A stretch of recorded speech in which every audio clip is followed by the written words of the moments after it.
ഏയ് ഒരു ചെറിയൊരു കാര്യം പറയട്ടെ. നിങ്ങളിത് മുഴുവനായി കേൾക്കുമല്ലോ.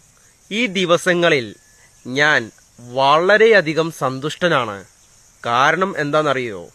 ഞാൻ ആരെയും ശല്യപ്പെടുത്താത്തതിനാൽ, ഞാൻ ആരെയും നിരന്തരം കുറ്റപ്പെടുത്താത്തതിനാൽ, ഞാൻ ആരെയും ഒറ്റപ്പെടുത്താത്തതിനാൽ, ഞാൻ ആരെയും കബളിപ്പിക്കാത്തതിനാൽ ഞാൻ വളരെയധികം സന്തുഷ്ടനാണ്. ഞാൻ കാരണം മറ്റൊരാൾ വേദനിക്കില്ല എന്ന് എനിക്ക് ഉറപ്പുണ്ടെങ്കിൽ ഞാൻ സന്തുഷ്ടനാണ്. ഞാൻ കാരണം മറ്റൊരാൾ വഴിതെറ്റിപ്പോകില്ല എന്ന് എനിക്ക് ഉറപ്പുണ്ടെങ്കിൽ ഞാൻ സന്തുഷ്ടനാണ്. ഞാൻ കാരണം യാതൊരു വിധേനയും മറ്റൊരാൾ വിഷമിക്കില്ല എന്ന് ഉറപ്പുണ്ടെങ്കിൽ ഞാൻ സന്തുഷ്ടനാണ്. എത്ര പേർക്ക് ഇത്ര ആർജവത്തോടെ പറയാൻ കഴിയും? നിങ്ങൾക്ക് മറ്റൊരാളോടല്ല, നിങ്ങൾക്ക് നിങ്ങളോട് തന്നെ പറയാൻ കഴിയുമോ? കഴിയുമെങ്കിൽ നിങ്ങളും സന്തുഷ്ടനാണ്.